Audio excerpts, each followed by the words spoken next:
comes out of the pack. James on the drive, goes inside, stop, shot, block, gets it back, it's over! Nikola Jokic and Jamal Murray are the best 1-2 punch in the NBA. Hi, my name is Rotimi. I love to talk all things basketball. I love basketball and I hope one day you can share that same love for basketball as I. Now, going into this series, people thought it was going to be an even matchup. The Lakers were looking like a strong team. The Denver Nuggets were proving to be the number one seed. People expected it to maybe go 7 games, 6 games. However, it was far from competitive and it ended nice and early. Starting off with game 1, LeBron James and AD played well. AD had a 40-point game, he had 10 rebounds, he had 3 steals, he had 2 blocks. He was dominant on both the offensive and the defensive side of the ball. LeBron James had a near triple-double game. For those of you that don't know what a triple-double is, it's when someone posts double digits in 3 different stat categories. Austin Reeves also had a 23-point game. Rui Hachimura had a 17-point game. It was looking like the Lakers had showed up. However, the Denver Nuggets were just far too dominant in the first half. Nikola Jokic had 31, 21, and 14 with 2 blocks. He had a triple-double. Jamal Murray had 31 points. KCP had 21 points. Michael Porter Jr. had 15 points and 10 rebounds. Aaron Gordon had 12 points. Bruce Brown had 16 points off the bench. The team looked far too dominant, and they would win that game 132 to 126. So the Lakers had made an adjustment for game 2. In game 2, they decided they were going to stick Rui Hachimura or Jared Vanderbilt on Nikola Jokic. This way, this allowed AD to roam around the defense and cut up any passing opportunities that were going to arise around the rim. However, this wasn't going to work. AD had proven that he couldn't guard Nikola Jokic, the biggest guy on the team, so why would anyone else be able to? And even so, they tried to double, but Nikola Jokic is a willing passer, so the doubling over the top did not help at all. He would just find the open man and make the pass. Now, Jamal Murray would go on to win this game for them. He had 37 points, he had 6 threes, and he would hit timely shots. Both Jokic and him had unguardable shots throughout this whole series, to be honest, but game 2 and game 1, that was where they were most visible.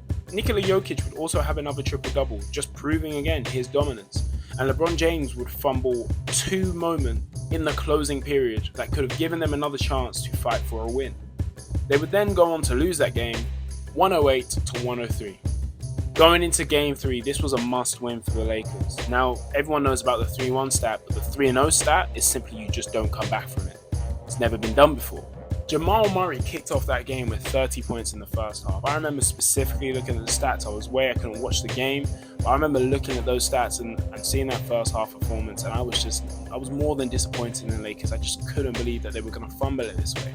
Now, he would finish the game with 37 points. However, Nikola Jokic would run the pick and roll with Jamal Murray in the fourth quarter to make sure they close out that entire game, giving them the win at 119-108.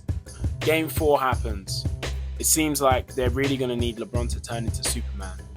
They asked him in a post-game interview of Game 3, if he wanted to make history again, coming back from a 3-0, and he said yes, he did want to make history. Now, he played extremely well. I mean, for a 38-year-old man dropping a 40-point near triple-double, if anyone doubted his age, I'm sure that he proved to everyone that he still had it in the tank. However, we would probably like to have seen this performance in Game 3 if we're being honest with ourselves, and maybe not Game 4, because they would still go on to lose this game. It was too much for the Los Angeles Lakers to come back from, and the Denver Nuggets, they would go out to close that Game 4 series in the Lakers' home stadium, taking them to the NBA Finals. It was 4-0, a gentleman sweep.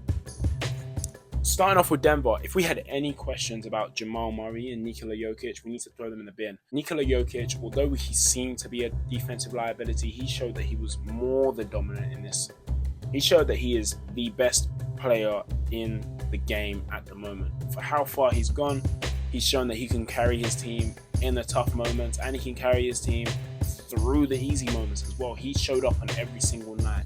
When it came to scoring the ball, we're talking about a 27-point triple-double that he was averaging throughout the whole series.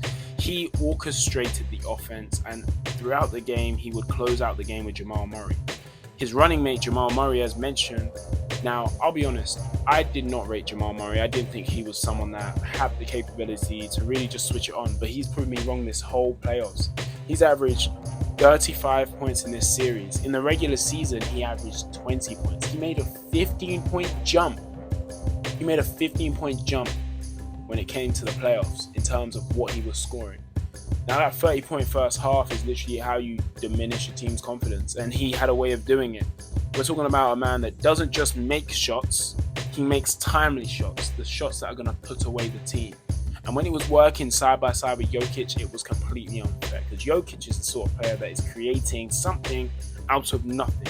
He is playing chess. It was unbelievable. It was an unfair matchup. No one could guard both of them the whole series. In fact, one stat I have to point out. So obviously I mentioned Jokic was getting double teamed from the top. Jokic had a 41% assist rating. Now, that assist rating basically means if Jokic passed you the ball, there was a 41% chance that you were going to score that ball. And that's why his role players showed up. The role players showed up. Let's talk about Michael Porter Jr., who literally shot everything. They passed him the ball, his separation, his ability to jump so high, and he's 6'10 as well, to shoot the ball off a screen, spotting up, off the dribble. Like, it's unfair to guard. And he was showing that this series, that you give him the ball in the right space when he's open, and he's going to make sure that the other team plays. He along with Jamal Murray making timely shots. Going on to KCP. KCP shot 44% from three. We're talking about a player that has already been to the championship stage, but was a great addition to this Denver Nuggets team. And with those three shooters, Jamal Murray, KCP, and Michael Porter Jr., there was no stopping them from behind the three-point line. And then Bruce Brown, bargain Bruce Brown. We're talking about a guy that is on $6 million a year. That's a bargain of a contract for someone that's coming into the game averaging 50% from the field and averaging 12 points a game. He came in and he was a secondary point guard, and he was solid on both the offensive and defensive end. In all fairness to Aaron Gordon, he showed up in that last game with 22 points, and he was a nightmare on the offensive end because he just had too much energy. And I tell you what, he played hard in that last game, picking LeBron James up full court every now and then to make sure he could tire him out. The Denver team was complete. The Lakers. Now, we already knew that LeBron James, I said it, LeBron James needed to show up in Game 3 the same way that he showed up in Game 4 to make sure that the stat didn't kick in. Unfortunately, he wasn't there. LeBron James averaged a 28-point triple-double and 50% shooting. And now, at a glance, that sounds really good, but his three-point percentage, 23%. There was the first two games of the series where I think he took about 10 three-point shots and he made none of them, which is extremely damaging to the team's offense. And not only that, but LeBron James is an easier player to guard, let's say, when he's not making three-point shots. The reason he had to take those shots is to try and keep his team in the game, and he wasn't making them, so he didn't keep them in the game. But he done all he could at the age of 38. I think it's unfair for someone like me to expect more out of a 38-year-old than maybe the 24-year-old or 26-year-old, however old D'Angelo Russell is, who performed abysmally.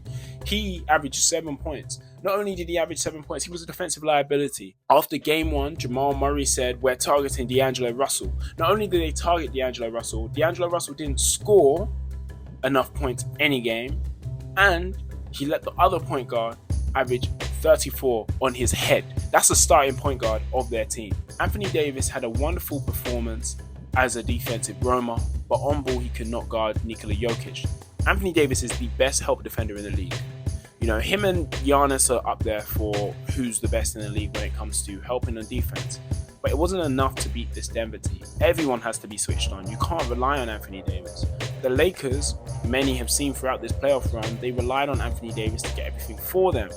Now, he had a great performance in Game 1 offensively, but it was really downhill from then on. I think even if Anthony Davis had an amazing performance every single night, it was going to still be difficult to beat the Denver Nuggets. All I can say is Anthony Davis still averaged 3 blocks, and he tried.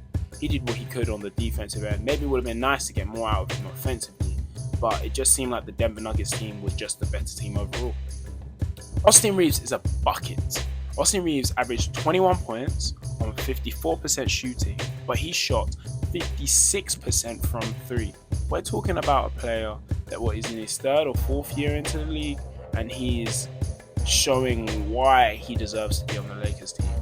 He's basically guaranteed himself a $50 million extension for next year and the years to come, because he has shown himself to be a dominant player and a player that can come in and get his free throws and score when necessary, run the pick and roll, be a secondary playmaker for the team. He's a versatile player that the Lakers, if anything, should hold on to for future.